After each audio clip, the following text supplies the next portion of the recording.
then I'd go with a tape and have to pull over to find the location of this bunk. I just walk out there and it's like, I'm on it right here.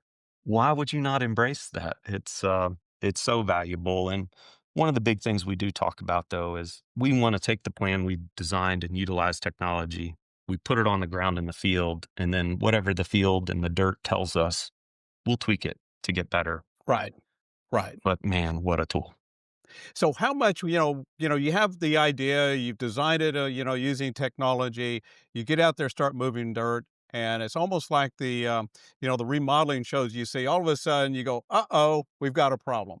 How many of those do you encounter? Is it, and obviously every problem can be solved with time and money, but how do you identify that? I'm sure every course, you probably got a wealth of stories to talk about that. Those things happen at at times.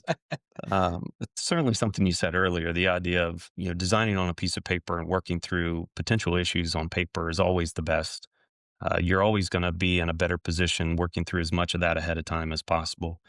We're working on a current project where we're trying to fit in a performance center into a landform. And so we're trying to make sure that from the hitting bays, we can accomplish a certain sight line. And from the driving range tee, where everybody else is going to be hitting, that we have a shared line or as good or better. And so now all of a sudden we're working on grades of where we're hitting from. We're working on grades of where we're hitting to.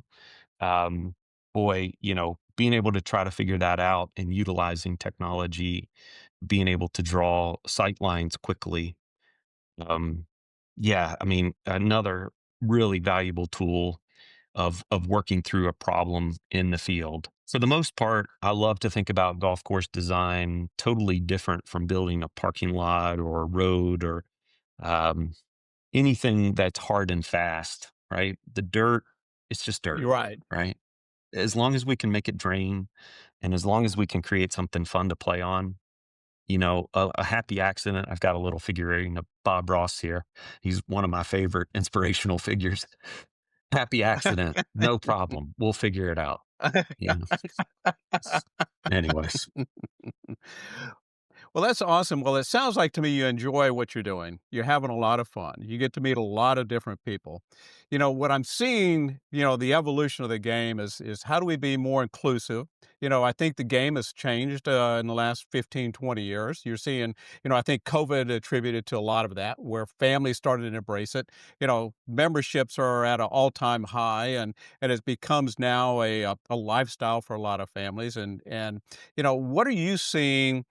From a trend of your designs, the growth in the industry, how do we basically turn that 6-hour round into a 4-hour round? But more importantly, what are the other options out there that you see for facilities to basically be more inclusive to start, people at a younger age and make them, not have to suffer through a 6-hour round as a child, an 8-year-old, sure. get their attention. So what are you seeing out there? There's a ton of different things coming to us. Certainly, the growth of practice facilities at clubs, the ability to go there and spend an hour or two engaging with the game of golf and not committing 4 hours to playing. That's been huge. Great advances in short game areas, putting courses, big putting greens. Again, things that allow you to touch the game of golf without a huge commitment of time, and also to be able to learn the game. We're seeing a number of short courses or facilities that allow you to play a loop of golf holes in a shorter fashion. I get a little nervous of getting too far in on that with certain clients because it works great at the Cradle at Pinehurst because you're there, you played around a golf, you're looking for something else to do, fill a little time. It's wonderful. And you got such a concentration of energy and activity and things there. When you're talking about building a little 9-hole par three and it's, a 10-minute cart ride at the other side of the facility, and it's hard to be able to wrangle juniors on, something so remote, I start to get a little hesitant. We really need to think about the program of how is it going to work. For most clubs, any way you can get those kinds of facilities close to your main social hub, it's important.